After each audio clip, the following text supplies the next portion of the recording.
Je pense qu'on va pouvoir démarrer et tout le monde va reprendre au fur et à mesure. Donc, bonjour à tous, bienvenue à ce webinaire de présentation du dispositif Coram. Donc, je suis Véronique Rottier, je travaille pour ID for Mobility, qui est un des organisateurs de ce webinaire. Je vais faire une courte introduction et après laisser la parole à Steven Marvin pour la PFA. Et ensuite au SGPI, à la DGE, à la BPI pour la présentation du dispositif. Et on réserve un temps assez large en fin de webinaire pour pouvoir répondre à vos questions.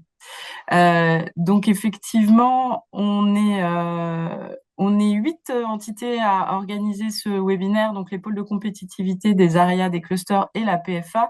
Donc CARA, pôle le véhicule du futur, e-trans, Next Move, Cluster Totem, l'ARIA Hauts-de-France, la PFA donc et nous ID for Mobility. Voilà, donc vous verrez en fin de webinaire, on vous passera un petit questionnaire.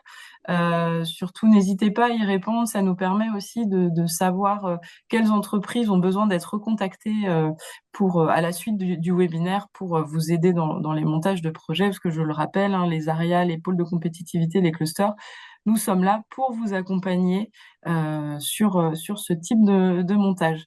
Voilà, sans plus attendre, je laisse la parole à Steven pour la PFA.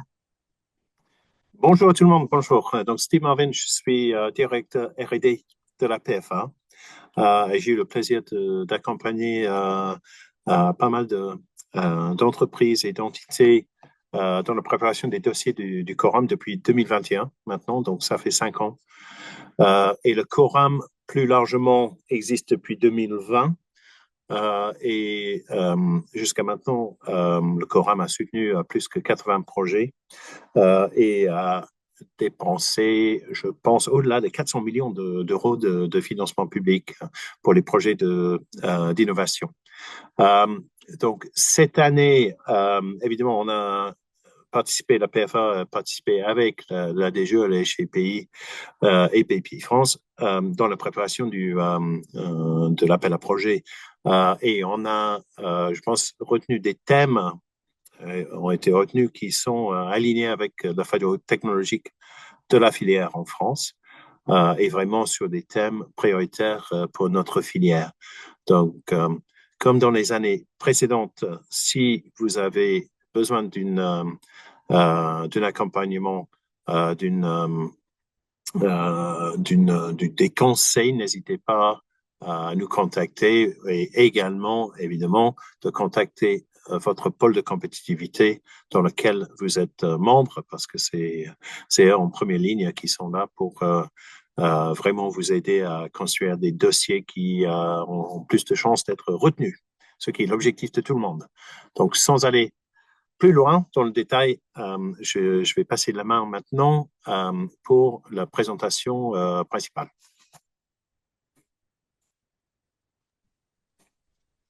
Merci beaucoup. Hop, alors, attends que je le mette en plein.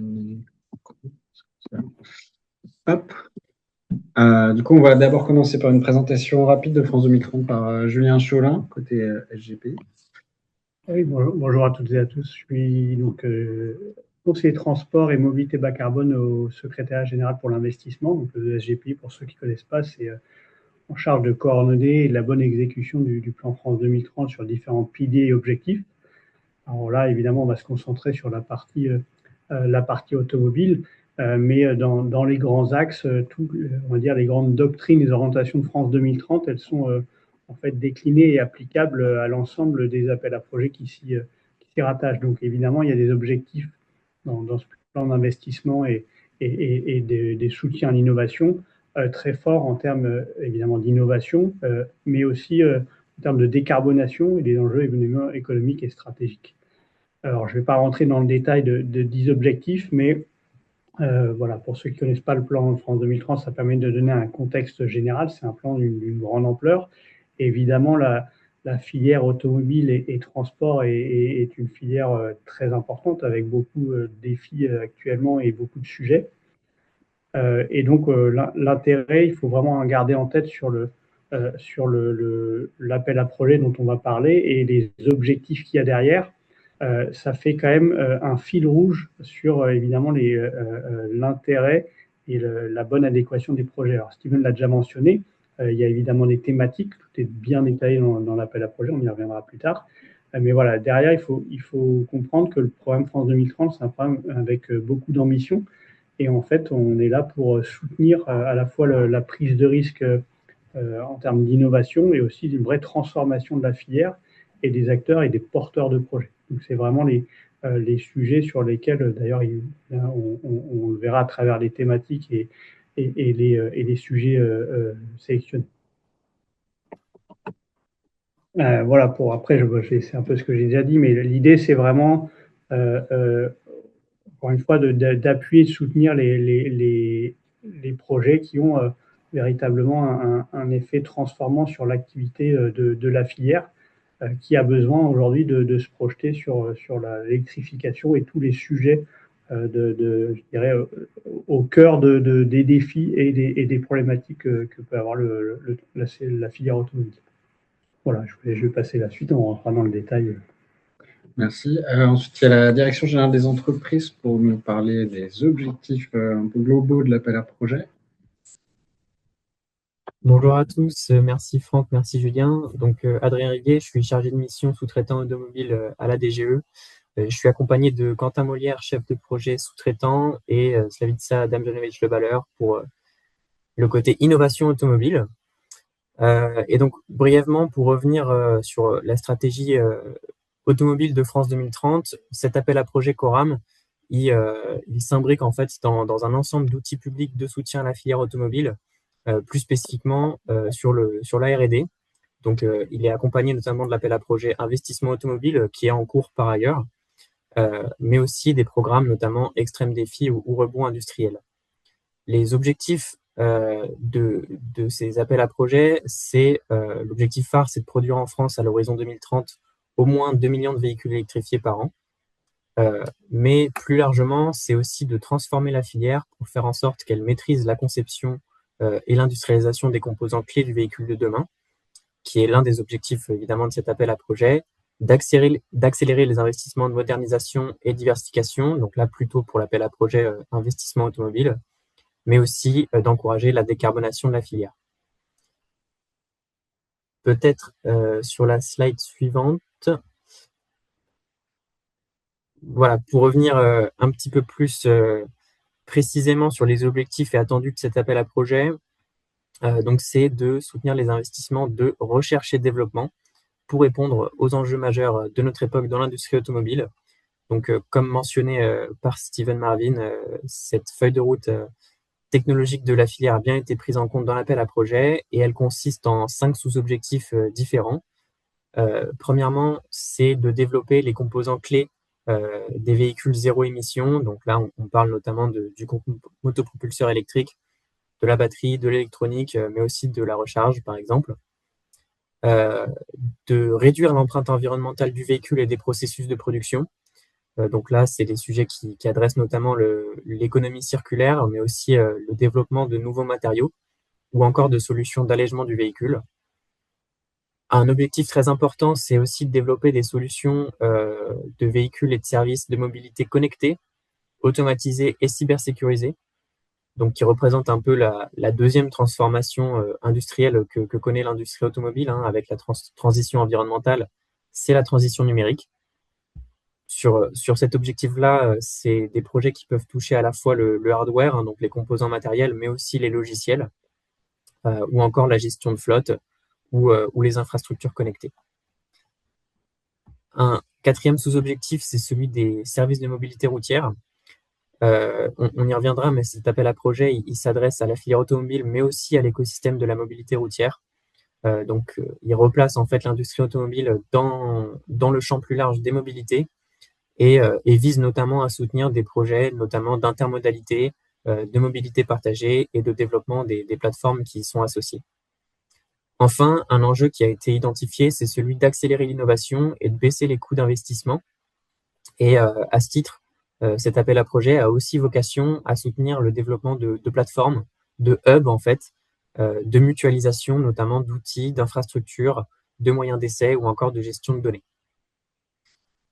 Donc, je l'ai mentionné un peu précédemment, cet appel à projet, il s'adresse aux entreprises de toute taille de la filière automobile, mais aussi plus largement de l'écosystème de la mobilité routière.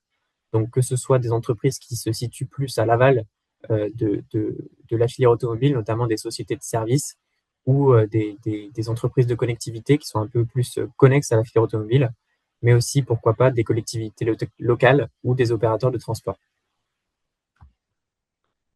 Donc l'esprit général de cet appel à projet, on va dire les grands critères qui vont guider cet appel à projet, donc c'est ceux de France 2030 qu'a rappelé Julien Cholin. Donc notamment celui de soutenir l'innovation de rupture, donc vraiment qui a un objectif de dépassement de l'état de l'art. L'idée, c'est que cet appel à projet est évidemment, comme tous les autres de France 2030, il est exigeant. Et donc, il va vraiment chercher à sélectionner les projets qui sont les plus innovants et notamment qui proposent des services et des solutions nouvelles sur le marché. Les projets seront évidemment incités à être générateurs de compétitivité et de différenciation, à la fois pour les porteurs, mais aussi pour la filière. En effet, c'est un appel à projet donc, qui est exigeant et à ce titre, la collaboration est vraiment un enjeu clé, à la fois pour porter des projets qui soient plus ambitieux, mais aussi plus générateurs de retombées sur la filière de façon plus large que les porteurs seuls. Donc ça, c'est un point qui va être regardé. Les enjeux de souveraineté et de durabilité sont évidemment prépondérants dans le plan France 2030, tout comme les impacts socio-économiques sur le territoire du projet.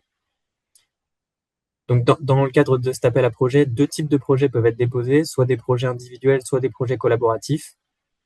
Donc, rapidement, l'assiette minimum qui est cherchée dans le cadre d'un projet qui est mené par une PME ou une ETI, c'est 1 million d'euros. Et c'est 4 millions d'euros dans le cadre d'une grande entreprise. Pour développer un petit peu, pour les projets collaboratifs, donc les consortiums qui sont particulièrement encouragés, c'est ceux qui associent des acteurs qui sont diversifiés, notamment industriels et laboratoires de recherche, mais aussi start-up et PME. Et à ce titre, donc, dans les régimes d'aide européens, est prévu, on va dire, un coup de pouce de financement plus avantageux pour les projets qui présentent une collaboration effective, donc qui rehausse concrètement le taux d'intensité d'aide maximale du projet, de 10 à 15 points tout de même. Et donc cette notion de collaboration effective, elle est définie de 2 manières, soit par un consortium qui inclut au moins une PME sans qu'une entreprise supporte seule plus de 70% des coûts admissibles, soit par un consortium qui inclut un ou plusieurs organismes de recherche qui, eux, supportent au moins 10% des coûts admissibles. Voilà, et du coup, peut-être un petit bilan sur la slide suivante de l'édition 2024. Donc, je ne vais pas revenir sur les chiffres de 2020, ils ont déjà été un peu abordés par Steven. L'édition 2024, elle a été marquée par un grand nombre de projets, 17 projets soutenus, qui ont permis de créer 173 millions d'euros d'investissement de R&D dans la filière automobile française, dans l'innovation de rupture, à travers 73 millions d'euros d'aides accordées. Pour ce qui est de la typologie des projets, donc c'est majoritairement le véhicule électrique qui a été visé, on va dire, par les projets qui ont été déposés à l'appel à projet. Mais on voit aussi un peu une montée en puissance de l'axe matériaux et économie circulaire, notamment alors que les enjeux d'allègement et de compétitivité aussi créés par ces nouveaux matériaux sont de plus en plus prégnants. Pour ce qui est des entreprises soutenues, donc c'est un appel à projet qui est exigeant, qui est basé sur l'innovation voilà, de rupture et donc elle aussi exigeante. Donc forcément, on retrouve une grande part de grandes entreprises, mais on voit aussi une mobilisation qui a été forte sur l'édition précédente de TPE, PME, start-up et laboratoires. Et on en est satisfait et on espère revoir une telle mobilisation sur l'édition 2026.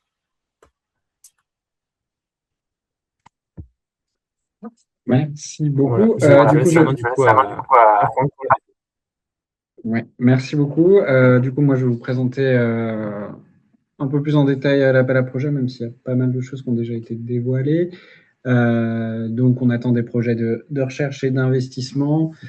Donc, l'appel à projet vise à accélérer la mise sur le marché de technologies, de services ou de solutions ambitieuses, innovantes et durables en matière de mobilité. On cherche donc des projets profondément innovants, avec des facteurs différenciants marqués par rapport à l'offre existante, qui visent des marchés d'avenir et qui sont susceptibles de connaître une très forte croissance pour permettre d'acquérir une position significative sur le marché concerné.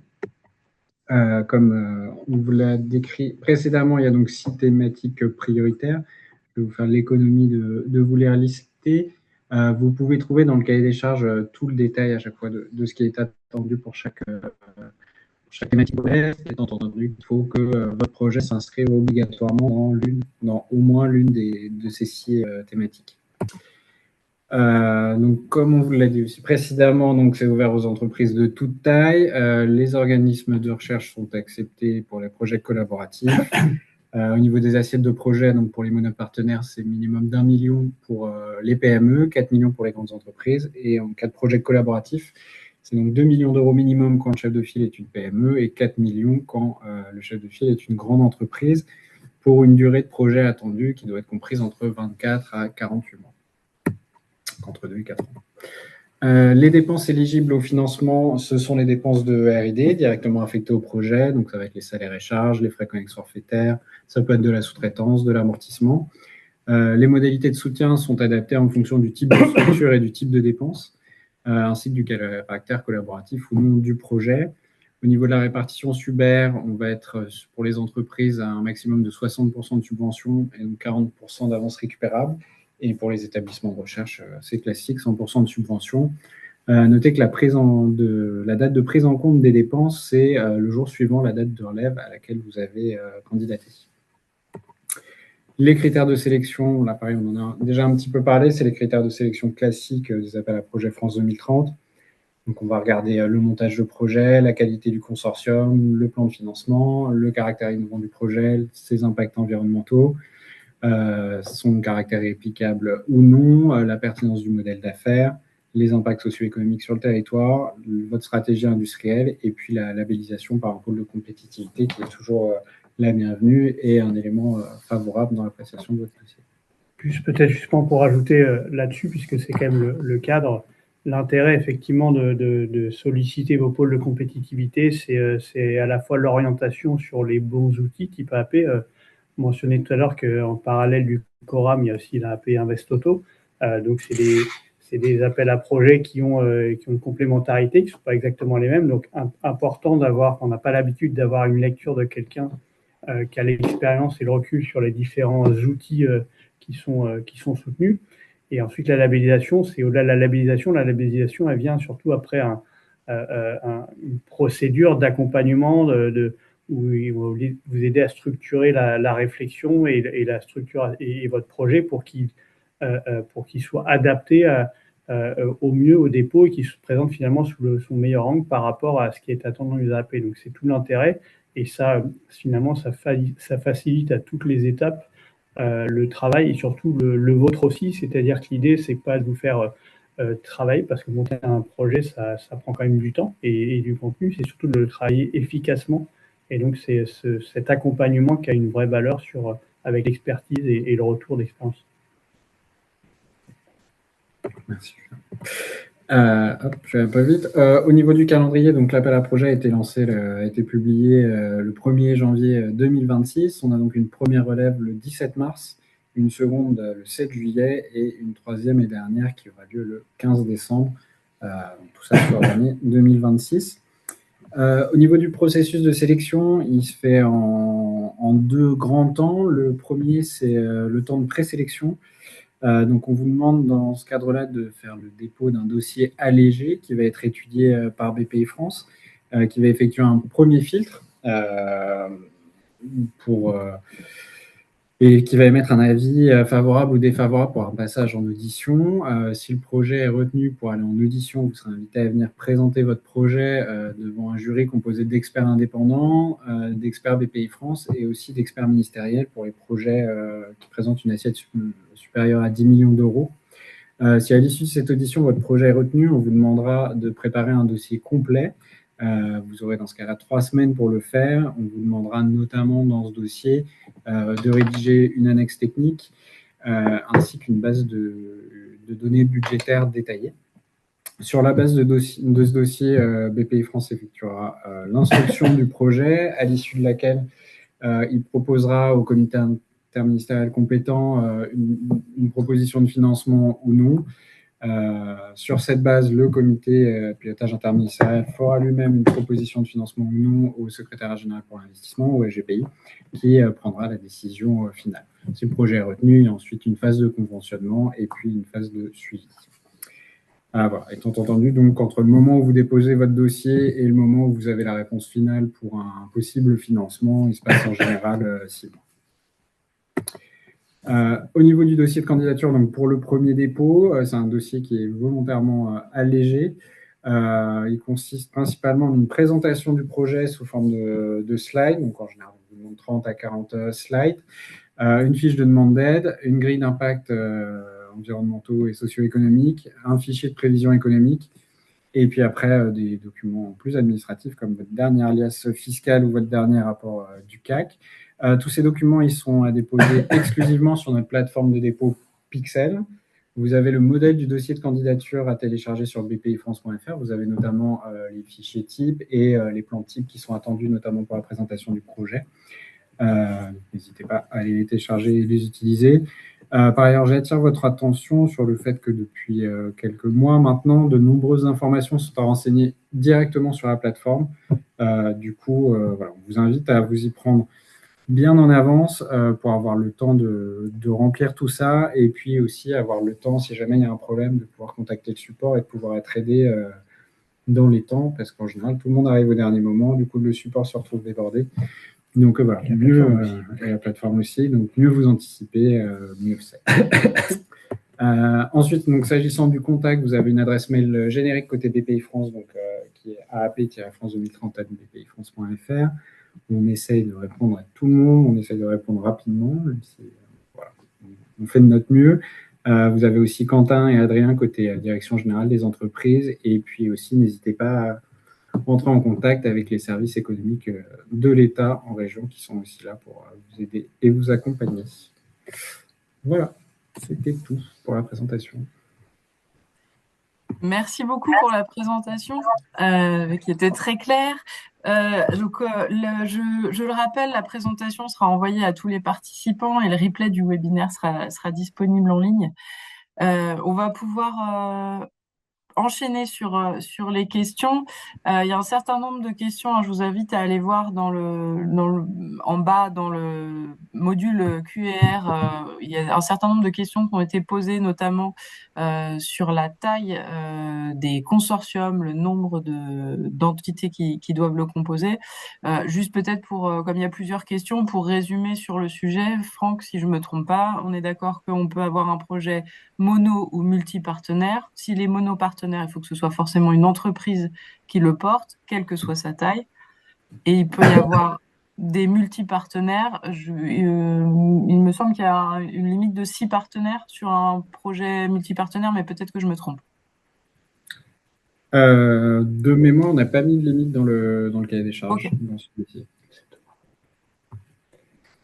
Ok, donc je retire, pas du tout de limite. Donc vous pouvez être a priori plus Après, que précis.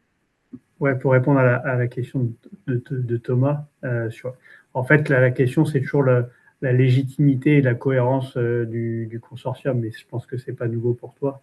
Donc, c'est effectivement, s'il y a trop de partenaires, trop de petits partenaires, entre guillemets, c'est qu'il y a des sujets, vraiment, des choses à prendre en prestation ou en sous-traitance. L'idée, c'est que chaque partenaire, s'il participe à un consortium, c'est que les dépenses et les travaux qu'il porte sont transformants à son propre niveau, au sein même du consortium et pour ce que ça va, et ses propres retombées à lui, au-delà des retombées qu'il va avoir de façon partenariale.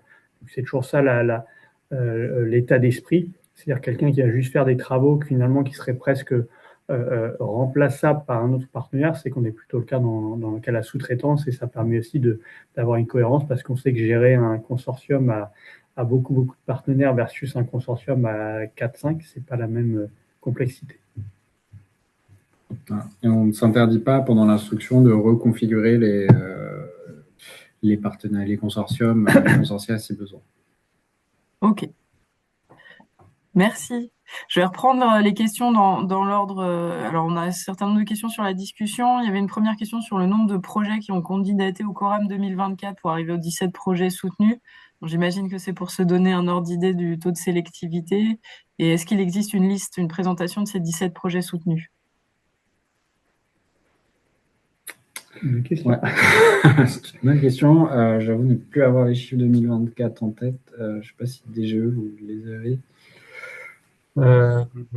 Sans avoir les chiffres précis en tête, voilà, on est à environ une soixantaine de candidatures, je pense, sur les 2 relèves, donc avec voilà, une exigence et une sélectivité qui est assez forte sur cet appel à projet, comme sur tous les appels à projet France 2030.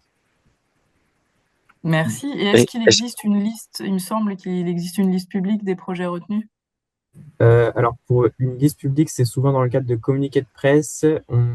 Il y en a une pour la première relève. Pour la deuxième relève, je ne suis pas certain. Non, pas encore. Effectivement, les lauréats de la deuxième relève seront annoncés voilà, prochainement, mais n'ont pas encore été formellement dévoilés. Merci.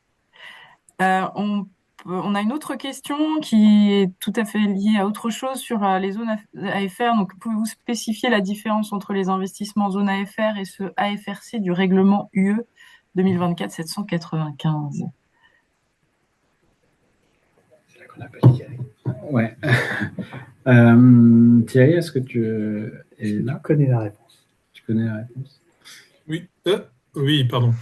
Oui, c'est tout simplement, faut se référer au décret qui doit être décret de définition des zones qui doit dater de mai 2022. Et il y a les zones C et les zones passées. Enfin, il y a 2 grands chapitres. Donc, c'est là-dedans que l'on se réfère. Enfin, le découpage est auto-intégré dans le décret. Ok, merci. Donc, pour avoir la liste, En fait, allez. ce qui fixe, c'est la commune, mais le découpage, c'est des numéros de communes INSEE, donc c'est pas vraiment des codes postaux, mais on peut retrouver par le nom. Donc vous faites une recherche de votre lieu d'investissement et ensuite vous remontez pour savoir dans le chapitre où vous vous trouvez, si c'est zone C ou pas zone C, parce que effectivement, ça peut être 10 ou 15% la bonification pour l'investissement en zone AFR. Merci. Et du coup, peut-être parce qu'on n'avait pas présenté Thierry, donc Thierry qui est responsable sectoriel industrie à côté BPI France et qui participe à l'évaluation et à l'instruction des projets qu'on reçoit. Effectivement, merci pour la précision. On a une autre question sur le seuil d'aide maximum de 10 millions d'euros par projet qui peut être dépassé pour les projets dits structurants. La question est quelle est la définition retenue d'un tel projet? Est-ce qu'il y a des critères objectifs pour la définition d'un projet structurant? Ouais. Peut-être côté.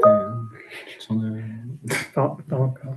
Non. Non. Alors, normalement, c'est une question à laquelle probablement ce serait plus moi de répondre, mais je vais jouer ma carte de joker, c'est que je viens de prendre mon poste, donc j'ai pas encore, je me suis pas encore immergé sur ces principes-là, sur ces enfin, pas un détail, bien au contraire, mais ce qui est clair, c'est que des critères objectifs, ils sont pas figés, en tout cas marqués dans le cahier des charges, et c'est des discussions plutôt qui viennent par rapport au projet et effectivement, encore une fois, aux échanges avec les différents ministères. Donc là, je botte un petit peu en touche, mais c'est difficile. Voilà, il n'y aura pas de critères aussi cadrés, en tout cas à ce niveau-là, mais voilà, c'est clairement structurant. Je pense que malgré tout, déjà, le filtre fait par le contenu thématique précédent dans le cahier des charges.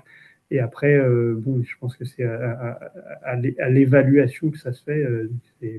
Voilà, malheureusement, il n'y a pas un cadre aussi formel à date. Ce que je peux rajouter à ce qu'a vient de dire Julien, c'est que généralement, si on dépasse 10 millions, c'est pas pour être à 10 millions 100. On est sur des gros projets. Et là, attention, on rentre vous verrez dans le cahier des charges, dans des projets qui nécessitent, à cause d'une loi qui a été votée en 2012, de faire une évaluation supplémentaire et un dossier plus ardu pour faire l'évaluation socio-économique. C'est-à-dire pour les projets assez importants, structurants, l'État français doit justifier enfin, se justifier, ou l'opérateur, du fait que finalement ça a des retombées positives, donc les retombées socio-économiques. Donc vous verrez, il y a une annexe pour ce qui s'appelle le rapport ESE. Et donc, dites-vous que si vous atteignez ce niveau-là, ça sera un dossier beaucoup plus lourd à faire. Si je peux ajouter, Steve Marvin, ici, c'est traditionnellement, dans le passé, on a eu quelques projets structurants qui ont été, comme 5G Open Road, c'est des projets de grande démonstration à grande échelle, des véhicules autonomes, des services de mobilité autonome. Donc, je pense que c'est dans le cadre des projets qui vont avoir un impact sociétal, comme disait Thierry, important. Qui va également nécessiter un peu plus de contrôle sur l'impact éventuel sur le pays.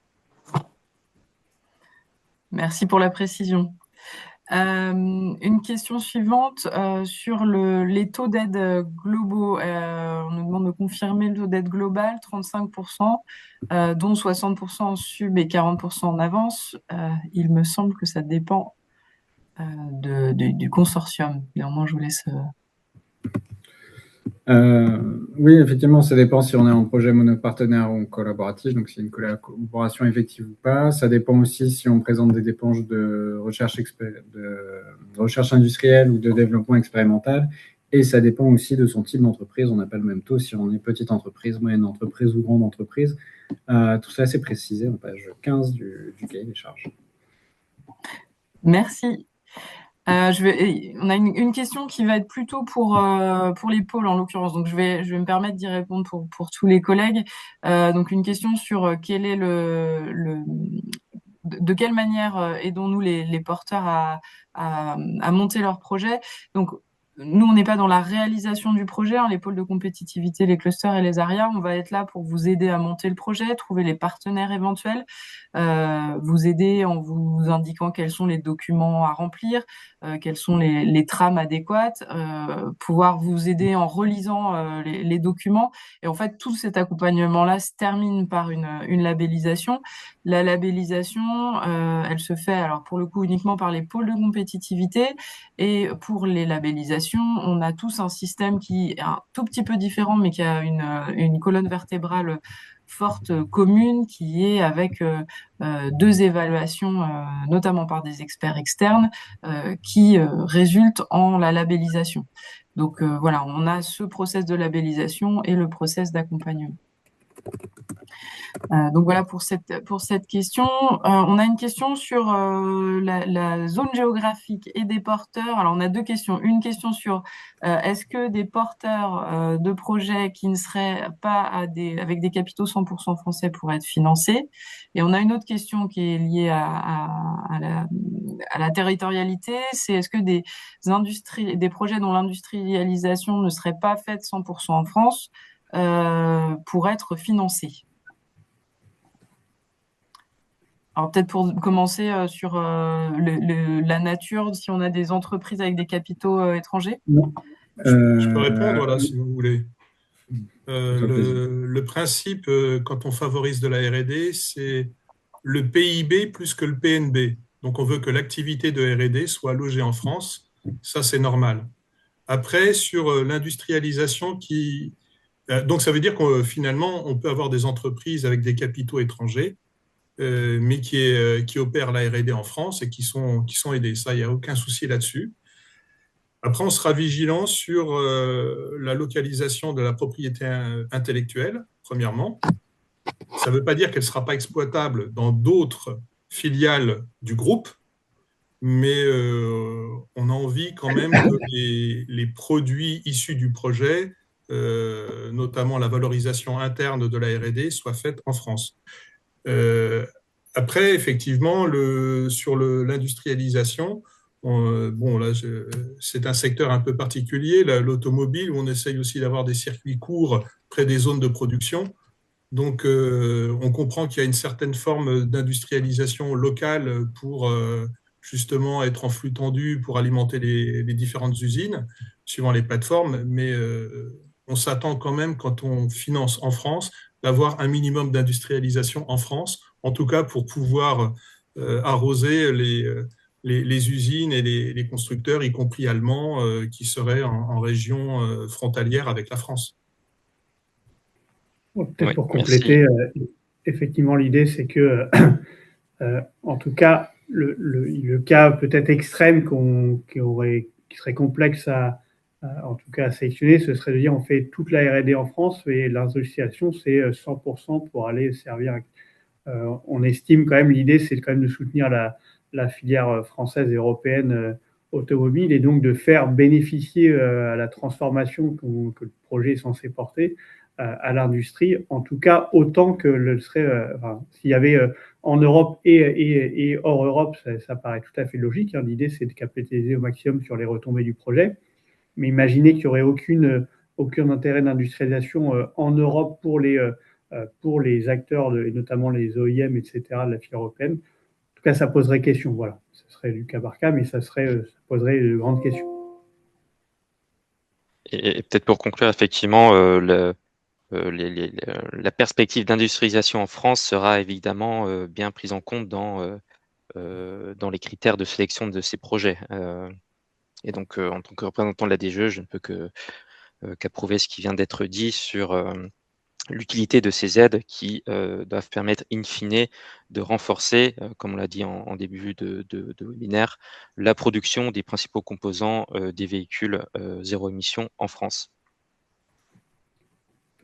Donc là, je vois que la question a été complétée. En fait, c'était pas sur l'industrialisation, mais sur la composition du consortium. Donc Thierry me corrigera si ça a changé ou j'ai oublié après coup, mais en gros, le consortium peut faire appel à des industries, enfin des partenaires étrangers, mais qui ne seront pas financés dans le cadre de l'AP. C'est-à-dire que s'il y a aussi des cas où on pourrait avoir des AP entre guillemets équivalents ou des outils de financement dans le pays du partenaire étranger, qui pourrait lui-même se faire financer de son côté. Mais en tout cas, les dépenses et les travaux du partenaire étranger qui ne seraient donc pas réalisés sur le sol français par une entité française n'auraient pas vocation à être pris. Ça arrive si je sais pas, sur un domaine très particulier de pointe, de niche où il y a un acteur expert qui est dans notre pays, le fait qu'il participe au consortium, ça pourrait paraître logique, mais en tout cas, il ne pourrait pas être financé dans le cadre de l'AP. Est-ce que Thierry, j'ai bon ou... Oui, j'ai bon, je regardais si parfois on explique que les sociétés doivent être enregistrées au registre national du commerce et des sociétés. Donc, en Ouais, il y gros, en il a faut avoir un essentiel. sirène Ouais, c'est ça. pour pouvoir prétendre percevoir des aides, mais ce qui n'exclut pas d'avoir un partenaire étranger qui participe au consortium, mais il ne sera pas financé. De la même façon qu'il peut y avoir des partenaires français qui souhaitent participer à un consortium, mais peuvent pour diverses raisons, ou parce qu'ils n'ont pas atteint le quota, par exemple, de 4 millions d'euros de dépenses, une grande entreprise pourrait participer en n'étant pas financée. Merci. Et ils pourront Alors, également participer enfin, on peut le préciser aussi en tant que sous-traitance. Hein. Je pense que c'est possible qu'une partie des dépenses soit prise en compte, mais à des conditions qui sont spécifiées dans le cahier des charges. Donc, je vous y renvoie, mais en tant que sous-traitance. Mais évidemment, il faudra aussi justifier, voilà, pourquoi le consortium fait appel à la sous-traitance étrangère et justifier effectivement qu'il n'y a pas forcément d'acteur français qui est disponible ou qualifié pour faire partie et donc proposer ses services dans le cadre du projet. merci. On a une question sur la confidentialité du dossier. Comment est garantie la confidentialité lors du premier dépôt et comment est gérée la propriété des résultats des travaux des R&D en dehors du consortium? Oui, sur la confidentialité, donc au départ, votre premier dépôt, donc il y a accès les salariés de BPI France et les personnels des ministères concernés. Donc on est tous soumis à des chartes de confidentialité de par notre contrat de travail. Pour la deuxième étape, qui est l'étape d'audition, qui est peut-être celle qui intéresse un peu plus, on fait donc effectivement appel à des experts indépendants. Ces experts indépendants, ils signent tous une charte de déontologie et de confidentialité. Et on vous demande votre autorisation de bien pouvoir communiquer ce projet à tel expert ou tel expert à chaque fois. Vous avez la possibilité de récuser ces experts si jamais notamment vous trouvez qu'il y a un trop gros risque de conflit d'intérêts. Voilà, au niveau de la confidentialité. Et ensuite, au niveau des résultats des travaux de R&D en dehors du consortium, les résultats de vos travaux vous appartiennent totalement entre vous, et la répartition au niveau du consortium, elle se fait normalement au moment de l'accord du consortium. Voilà. Côté État, non, mais c'est ça. En fait, non, c'est ça. J'essaie de mieux comprendre la question, mais si effectivement sur la gestion ou la valorisation de la propriété des résultats, etc., ça c'est vraiment du côté consortium. En fait, c'est dans la construction du projet et la façon les partenaires se gèrent. Donc il n'y a pas d'ingérence du côté a priori de notre côté ou de côté instruction pour voilà, intervenir sur ce point-là. En tout cas, enfin, sauf effectivement, enfin, en tout cas, les résultats des travaux doivent être valorisés, c'est tout l'intérêt. Merci. Alors, la question suivante concerne la possibilité de cofinancement avec des appels européens comme ChipsGU. Est-ce que vous pouvez préciser les modalités d'intervention financière dans ces cas-là? Oui, donc ChipsGU est un programme porté par l'Union européenne dans le cadre du programme cadre de recherche et développement Horizon Europe. Et dans le cadre de ce programme, en fait, les projets doivent être déposés au niveau européen et au niveau national. Et donc, les projets qui sont déposés au ChipsGU au niveau européen peuvent également être déposés au niveau national. Et dans le cas où ces projets sont bien sélectionnés à la fois au niveau européen et au niveau national, ils peuvent donc bénéficier d'un soutien État, Commission européenne et bien évidemment du financement du porteur. Merci. On a une précision là sur la question sur le zonage AFR. Toujours selon le règlement évoqué, il est question également de type de technologie selon que le projet s'intègre ou pas dans les technos de la plateforme STEP. Thierry, est-ce que vous voulez compléter? Oui, je ne l'avais pas relevé. À vrai dire, le cas ne s'est jamais présenté chez nous. Et ça suppose une labellisation. Je ne sais pas qui labellise ces plateformes STEP. Donc, le cas ne s'est pas présenté pour une telle bonification pour les projets qui seraient labellisés STEP. Donc, là, je joue mon joker. Et, Ok, à creuser éventuellement s'il y a une question ciblée à envoyer sur l'adresse générique pour qu'il y ait Ouais. Tout à fait. Ok. On a une question sur le montant de l'enveloppe pour ce Coram, et notamment VS l'AP investissement auto en cours. Est-ce que vous avez ces informations-là? Je me jette à l'eau. Effectivement, donc il y a eu un communiqué du ministre en juillet qui fixait voilà, un ordre de grandeur pour les différents appels à projets dans le cadre du soutien à la filière automobile. Donc on a des enveloppes dédiées par appel à projet. Voilà, on a des ordres de grandeur et effectivement sur le projet Coram, on est plutôt à un ordre de grandeur de 100 millions d'euros par édition. Mais bien évidemment, c'est des enveloppes. On va dire que le financement au projet sera fait en fonction de la qualité de ces projets et des besoins de financement exprimés par la filière. Donc voilà, donc ça montre quand même un engagement assez fort de l'État pour soutenir l'innovation et l'investissement en France sur des technologies critiques. Et bien sûr, l'usage de cette enveloppe sera fait en fonction de la qualité des projets. Merci. Alors, on a une question sur les fonds propres. S'ils ne sont pas tous réunis à la date de relève, mais que la démarche est en cours, est-ce que cela implique une pénalité dans la sélection du projet? Thierry, je ne sais pas si tu veux répondre ou si tu préfères. J'ai envie de dire oui, en théorie, critères d'éligibilité, il ne faut pas être en difficulté, je crois. Être composé uniquement de partenaires éligibles à recevoir des aides publiques, en particulier, blablabla, et ne pas avoir le statut d'entreprise en difficulté. Donc, ça, c'est clair. La règle est claire. Maintenant, il peut y avoir une forme de compréhension et on peut déroger si à l'appui du dossier, il y a une explication qui montre vraiment une plausibilité assez élevée de sortir de ce statut, par exemple, d'entreprise en difficulté dans des délais très courts, parce que ça sert à rien de faire une instruction pour après dire, bah, je pensais lever des fonds et puis en fait, j'ai pas réussi, machin. Donc, il faut que les démarches soient bien avancées ou, par exemple, que une maison mère s'engage à reconstituer les fonds propres, non pas à 2 ans comme le prévoit euh, les règles comptables, mais dans des délais qui se chiffrent en mois, puisque généralement entre la réception du dossier et l'instruction, on parle de 3 mois à peu près. Donc, il faut vraiment que ça soit cette fourchette-là, que ça soit à court terme. Je pense aussi que la question était posée dans le cas des startups, par exemple, qui pourraient ne pas avoir les fonds à date, mais être au milieu d'une levée de fonds au moment du dépôt. J'imagine que la réponse s'applique, c'est juste pas le contexte qui est le même, quoi.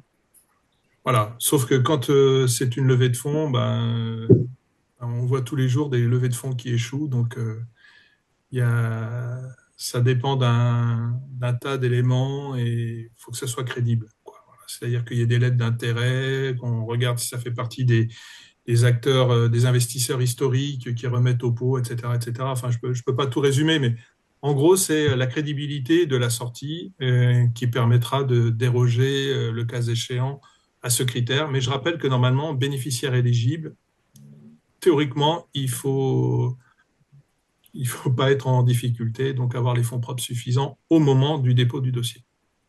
Peut-être, Ok. il y a Là, il y a pas une que la question, il y a peut-être pas que la question juste des entreprises en difficulté, mais effectivement d'avoir l'équivalence, on va dire, de l'aide, etc., en fonds propres. Est-ce que ça, c'est une règle, enfin, voir en gros, au-delà des, parce que les startups, il y a les premières années, de toute façon, ne sont pas en difficulté.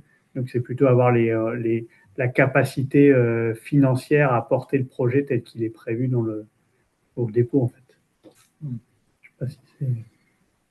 Oui, c'est ça. Et il est en plus demandé, je crois que c'est dans le second dossier, un plan de financement prévisionnel de l'entreprise, donc qui sera dans ce cas-là étudié. C'est là où on regarde si effectivement il y a des levées de fonds prévues et c'est comment l'entreprise compte financer le reste à charge du projet qui lui reste. Donc là, il y a une précision qui est apportée dans les questions sur le fait que pour l'investissement, l'appel à projet investissement, il était clair que les fonds propres devaient être réunis au plus tard au déclenchement des aides, 6 mois après la relève. Là, on n'a pas cette précision qui est apportée dans le cahier des charges Coram. En général, ça va être la même. C'est quelque chose qu'on peut mettre en condition à la signature du contrat. Donc, effectivement, au bout de 6 mois, on a normalement la décision. Donc, pour pouvoir après signer le contrat d'aide, et on peut mettre en condition une création des fonds. Ok. On a une question sur les organismes de recherche avec la part minimale qu'ils devaient avoir, comme tous les partenaires. Est-ce qu'il y a une part maximale ou attendue?